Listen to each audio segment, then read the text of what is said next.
Nicola Sturgeon has been dealt a blow by Sir John Curtice, with the polling guru scotching the idea that Brexit could fuel the SNP's independence push. And 3 new polls published since the start of the year have indicated a dip in support for Scotland breaking away, he pointed out. With Scotland's First Minister pushing hard for a second referendum, and pledging to call an advisory one if her party is successful in May's Holyrood elections, the issue of Scottish independence is high on the agenda.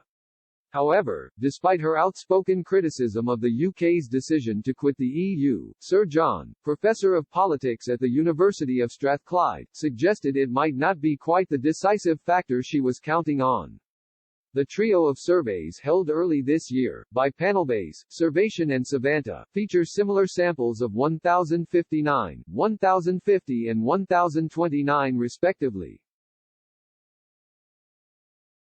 Sir John said, however, they do not suggest that the UK's exit from the EU single market resulted in any further increase in support for independence. Indeed, at 53%, the average level of support for yes was slightly down on the 55% recorded by the same 3 polls at the back end of last year.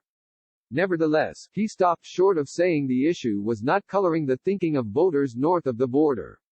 He said, the 3 polls show how Brexit continues to influence people's views on independence. On average, only 39% of those who voted Leave in 2016 say they would vote yes, compared with 59% of those who backed Remain.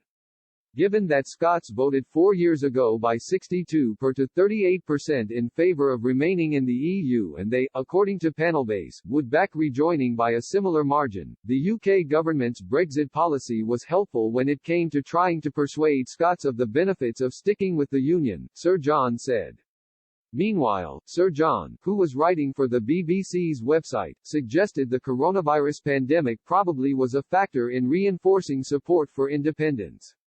He said, the same panel-based poll, conducted for the Sunday Times, also confirms previous polling evidence that more voters believe that an independent Scotland would have handled the pandemic better, 42%, than reckon it would have been handled worse, 23%.